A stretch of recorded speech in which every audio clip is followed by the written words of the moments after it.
మీ journalism ఎంత, మీ పత్రిక ఎంత, మీ బుద్ధి ఎంత, ఇట్లాంటిది. అంటే ఖండించడం ప్రారంభించారు.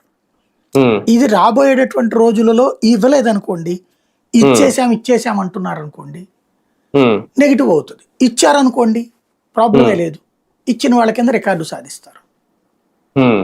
అది సంక్షేమం ఒక్కటేనా సార్? పెట్టుబడులకు సంబంధించి కూడా చాలా ఆరోపణలు అయితే వస్తున్నాయి జగన్ మీద.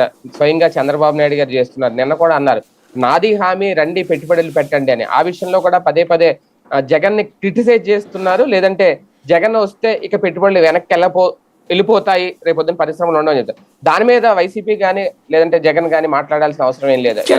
మాట్లాడాలి దాని మీద. అప్పుడు వచ్చిన కంపెనీలు, అప్పుడు ఉన్నటువంటి ఆ మంత్రి గుడివాడ అమర్నాథ్ నిద్రపోతున్నాడు, మేల్కొని ఉన్నాడు తెలియదు. వాస్తవంగా మాట అన్నప్పుడు అప్పుడు లిస్ట్ అంతా తీసుకొచ్చి, ఇదిగో ఇన్ని కంపెనీలు మాతో ఎంఓయూలు కుదుర్చుకున్నాయి, ఇన్ని కంపెనీలు గ్రౌండ్ అయినాయి అని చెప్పాలి కదా. వీళ్ళు ఆ షాడో అపోజిషన్ అనేది మెయింటైన్ చేయలేకపోతున్నారు. జగన్ అక్కడ నాన్ని ఫాలో అయితే సరిపోతుంది. ఇదివరకు చంద్రబాబు గారు అధికారంలో ఉన్నప్పుడు 99-2004 మధ్యలో షాడో క్యాబినెట్ ఏర్పాటు చేసుకున్నాడు రాజశేఖర రెడ్డి.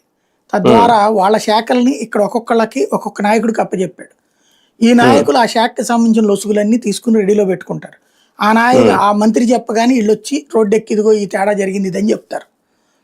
సీరియస్ ఇష్యూల్లో స్వయంగా జగన్ రాజశేఖర రెడ్డి ఇన్వాల్వ్ అయ్యేవాడు. అప్పుడే కదా విద్యుత్ ఛార్జీలు పెంచినప్పుడు తగ్గిస్తావు లేదని చెప్పి కొత్తపల్లి సుబ్బారెడ్డి ఇంటి ముందు ధర్నా చేశాడు రాజశేఖర రెడ్డి వెళ్ళి. అట్లాంటి ఫైనల్ యాజిటేషన్స్ ఆయన చేసేవాడు. ముందు వీళ్ళు క్రిటిసైజింగ్ ఇది ఉండేది. ముందు రోజుకు ఒక 5-6 ప్రెస్ తో మాట్లాడేటటువంటి సిస్టమ్ జగన్ పెట్టుకోవాలా, అది లేదు. తెలుగుదేశం రోజుకి 5-6 మాట్లాడుతున్నారు. వైసీపీలో మాట్లాడడానికి వీళ్ళు ఎత్తుక్కోవాల్సి వస్తుంది పాపం వాళ్ళ టీంకి. ముందు అసలు పార్టీ